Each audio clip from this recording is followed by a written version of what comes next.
Hey everyone. So far this year, we've dealt with Schoology and learning how to move around in it.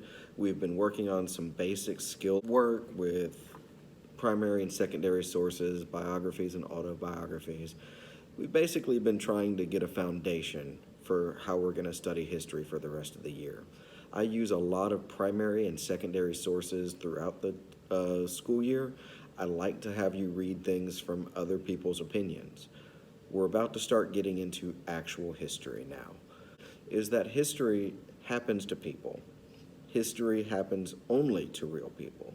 So when we're talking about somebody, even if they lived 300 or 400 years ago, we're talking about a person that hoped and dreamed and had beliefs and they wanted to do things with their life.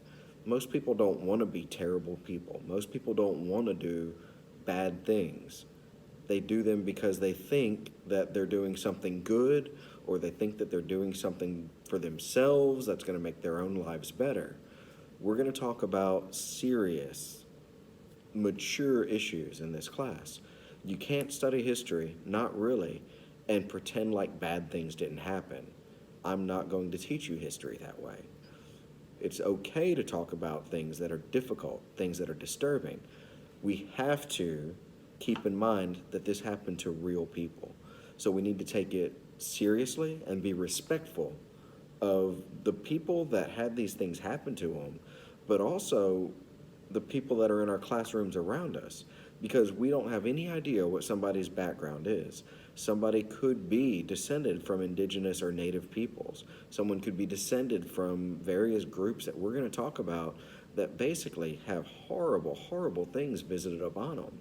So, keeping a respectful tone, realizing that who we're talking about and what we're talking about, not only is it difficult to deal with, but it's also happening to people or happened to people that may be related to people that are in our classes.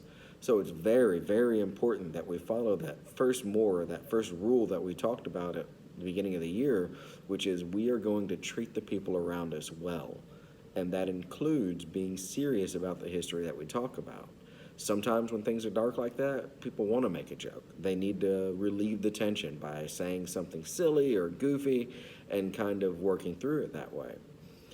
Try to fight that impulse. Try to fight that idea because by being respectful and dealing with history from a forward facing, from an honest viewpoint, we're actually doing much better for ourselves and for the people in our class because we're not making light of it. We're not being small about the things that we're studying.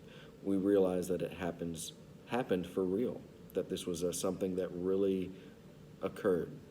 So when we study Columbus, when we study the American expansion, when we study slavery, when we look at all these topics in our class this year that are hard to look at, keep in mind that we're talking about real people, people that had children, people whose grandchildren or great great grandchildren could be in the classroom around you today. I hope that helps you understand kind of what we're doing, and we'll go from there. Thanks.